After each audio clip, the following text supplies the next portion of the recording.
Target ২৬, বছর শেষে action মোডে অভিষেক বন্দ্যোপাধ্যায়। বছর শেষে জোড়া ভার্চুয়াল বৈঠক করতে চলেছেন তৃণমূল কংগ্রেসের সর্বভারতীয় সাধারণ সম্পাদক। এই বৈঠক কবে হবে, বৈঠকগুলোতে কারা কারা থাকবেন, দুটো বৈঠকের কি আলোচ্য বিষয় আলাদা, ডিটেল নেব সৌরভের কাছ থেকে। সৌরভ, দেখো শুভজিৎ, প্রথমেই আমরা ২৬ তারিখের কথাটা তো সবাই জানি, যেখানে ৫,৫০০-এরও বেশি নেতা কর্মীদের নিয়ে মূলত উন্নয়নের পাঁচালী, যেটা মমতা বন্দ্যোপাধ্যায় সরকারের বিভিন্ন উন্নয়ন নিয়ে প্রচার, তা নিয়ে তো ২৬ তারিখ ভার্চুয়ালের কথা ছিলই।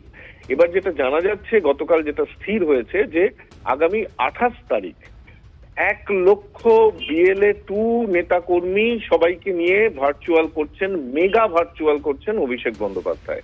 ১,০০,০০০। গতবারের যে ভার্চুয়ালটা তিনি করেছিলেন সেখানে প্রায় ৭০,০০০ BLA 2 এবং নেতাকর্মীরা ছিলেন। এখন এই মুহূর্তে কিন্তু সেটা ১,০০,০০০কে নিয়ে করবেন। এটা গেল ২। সব থেকে বড় কথা হচ্ছে যে, তুমি যেমনটা বললে অ্যাকশন মোডে অভিষেক বন্দ্যোপাধ্যায়, সেক্ষেত্রে দাঁড়িয়ে আমরা যেটা জানতে পারছি, নতুন বছরের প্রথম সপ্তাহ থেকেই কিন্তু উত্তরবঙ্গ সফর শুরু হচ্ছে অভিষেক বন্দ্যোপাধ্যায়ের।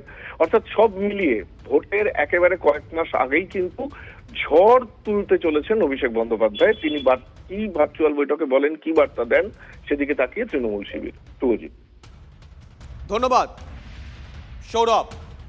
টার্গেট ২০২৬, বছর শেষে একেবারে অ্যাকশন মোড অভিষেক বন্দ্যোপাধ্যায়। বছর শেষে জোড়া ভার্চুয়াল বৈঠক তৃণমূলের সর্বভারতীয় সাধারণ সম্পাদকের। সাংসদ বিধায়কদের পর এবার দলীয় বিএলএদের সঙ্গে মেগা বৈঠক করবেন অভিষেক বন্দ্যোপাধ্যায়। ২৮ তারিখ মানে ২৮শে ডিসেম্বর ১,০০,০০০ BLA 2 নেতা কর্মীদের সঙ্গে বৈঠক করবেন অভিষেক। ২৬ তারিখের মেগা বৈঠকের পর ফের ভার্চুয়াল বৈঠক।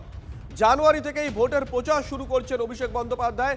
যে খবর সূত্র মারফত এখনো পর্যন্ত আমরা পেয়েছি, উত্তরবঙ্গ থেকেই ভোটের প্রচার শুরু করতে চলেছেন অভিষেক। উত্তরের ৪ জেলায় প্রচার অভিযান অভিষেক বন্দ্যোপাধ্যায় থাকবেন। কবে কোন জেলায় কর্মসূচি তা দ্রুতই জানানো হবে দলের তরফ থেকে। এখনো পর্যন্ত যে খবর পাচ্ছি আমরা, চলতি বছরের শুরুতেই মানে জানুয়ারিতেই সম্ভবত উত্তরবঙ্গ থেকেই ভোটের প্রচার শুরু করতে চলেছেন অভিষেক বন্দ্যোপাধ্যায়। এই মুহূর্তে আমাদের সঙ্গে রয়েছেন বিজেপি বিধায়ক শঙ্কর ঘোষ। শঙ্করবাবু, শুভজিৎ রয়েছি। শঙ্করবাবু, আপনারা বলতেই পারেন যে তৃণমূলের দলীয় কর্মসূচি, সেই নিয়ে আপনারা বিশেষ কিছু বলবেন না, কিন্তু এখনো পর্যন্ত যে যে বিষয়গুলো, তাতে অভিষেক বন্দ্যোপাধ্যায় সূত্র যেটা বলছে, যে খবর পেয়েছি, উত্তরবঙ্গ থেকে ভোট প্রচার শুরু করবেন, তার আগে দুটো বড় বৈঠক করবেন। আপনি উত্তরে রাজনীতি করেন, উত্তরে রাজনীতি করে বড় হয়েছেন।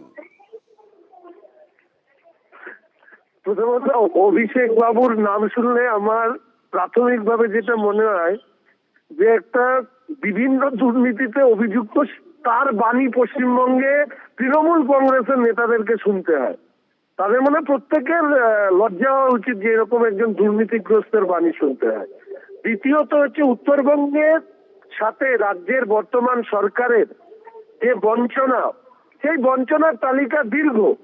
ফলে স্বাভাবিকভাবে ২০২৬ হচ্ছে পরিবর্তনের বছর, যেখানে ভারতীয় জনতা পার্টি এই রাজ্যে ক্ষমতায় আসতে চলেছে। কেন্দ্র এবং রাজ্যের সরকার মিলিয়ে উত্তরবঙ্গের উন্নয়নের দায়িত্ব নিশ্চিতভাবে ভারতীয় জনতা পার্টি উত্তরবঙ্গের মানুষের কাছে দায়বদ্ধ থাকবে, এতদিনকার যে বঞ্চনা, সেই বঞ্চনার ক্ষতকে মুছিয়ে দেওয়ার জন্য। ধন্যবাদ শঙ্কর দা।